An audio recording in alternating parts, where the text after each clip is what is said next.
All right, let's start with Phlegon of Tralles, writing around 140, about 87 years after the resurrection of Jesus Christ.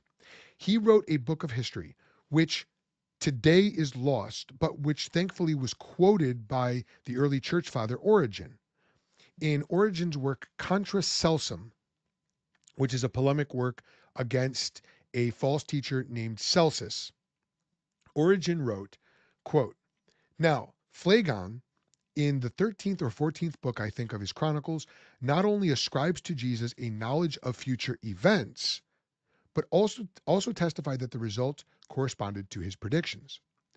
And with regard to the eclipse in the time of Tiberius Caesar, in whose reign Jesus appears to have been crucified, and the great earthquakes which then took place, Phlegon too, I think, has written in his 13th or 14th book of his Chronicles, we have in the preceding pages made our defense according to our ability, adducing the testimony of Phlegon, who relates that these events took place at the time when our Savior suffered."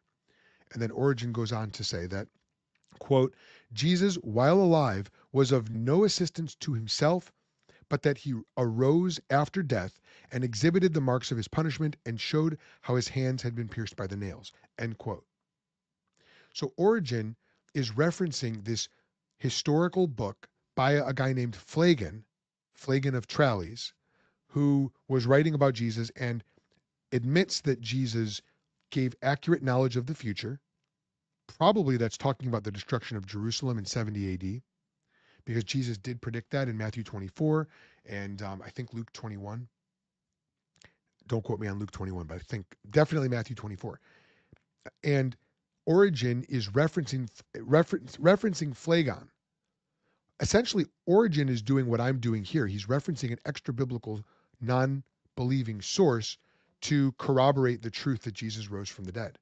So Jesus made accurate predictions about the future, and there was a darkening at the time of his crucifixion, and then Jesus rose from the dead afterwards. Okay,